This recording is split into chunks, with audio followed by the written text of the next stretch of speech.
যদি কোনো ব্যক্তি কোনো মায়ের বুককে খালি করে, কোনো বাবার বুককে খালি করে, ভালো করে মনে রাখবেন ওই দিন বেশি দূর নয় আপনার সন্তানকে আল্লাহ পাক রব্বুল আলামিন কেড়ে নিয়ে আপনার বুককেও খালি করবে।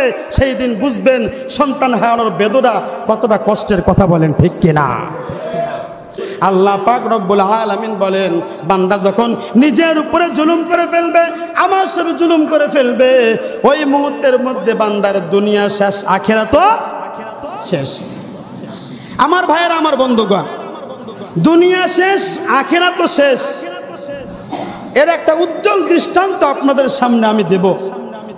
এই যে বর্তমানে কোটা এবং বৈষম্য বিরোধী আন্দোলন চলতে, আজ থেকে 7 দিন পূর্বে রংপুরে আবু সাইদ নামে আমাদের এক ভাই, ছাত্র ভাই, শাহাদাতের পেয়ালা পান করে দুনিয়া থেকে চলে গিয়েছেন। যেই পুলিশ সদস্য তার বুকের উপরে গুলি চালিয়েছিল, নাম সম্ভবত ইউনুস আলী। তো আমরা সংবাদে শুনেছি এই গুলি মারার পরের দিনে তার বউ তাকে ডিভোর্স দিয়ে চলে গিয়ে দুনিয়াতে আল্লাহ পাক রব্বুল আলামিন বিচার করেছে। আচ্ছা দেখেন, অন্যায়ভাবে যদি কোনো মানুষ জুলুম করে, কেউ কারো উপরে কি করে, জুলুম করে, আল্লাহ পাক রব্বুল আলামিন দুনিয়াতে এর শাস্তি দিয়ে দেয়।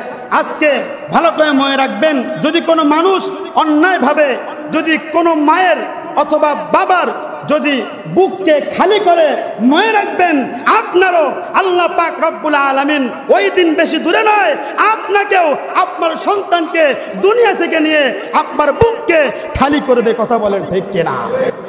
আজকে ভালো করে মনে রাখবেন, যাদের উপরে জুলুম করতেছেন অন্যায়ভাবে, যদি সে ওই অন্যায়টা না করে থাকে, যদি অন্যায় করে সেই ব্যাপার আলাদা।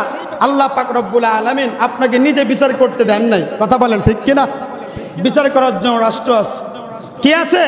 ওই দিকে আমি যাব না, ওই দিক বলতে গেলে লম্বা কথা হয়ে যাবে। তবে এতটুকু বোঝেন, যে ব্যক্তি জুলুম করবে, কি করবে? জুলুম করবে। আজকে ভালো করে মনে রাখবেন, যদি কোনো ব্যক্তি কোনো মায়ের বুককে খালি করে, কোনো বাবার বুককে খালি করে, ভালো করে মনে রাখবেন ওই দিন বেশি দূর নয় আপনার সন্তানকে আল্লাহ পাক রব্বুল আলামিন কেড়ে নিয়ে আপনার বুককেও খালি করবে। সেই দিন বুঝবেন সন্তান হারানোর বেদনা কতটা কষ্টের। কথা বলেন ঠিক কিনা?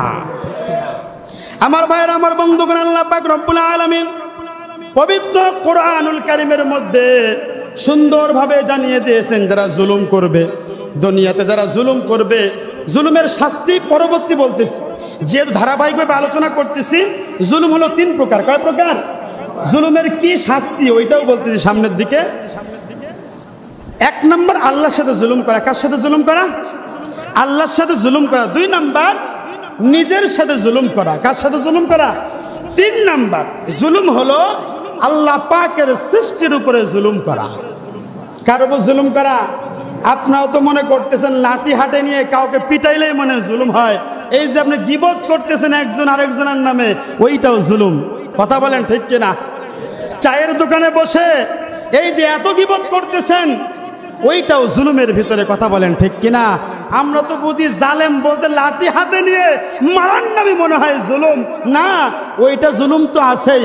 আপনি যদি কারো এই যে আপনি গীবত করতেছেন একজনের নামে, এই গীবত সচরাচর আমাদের ভিতরে আছে কি নাই? আছে না?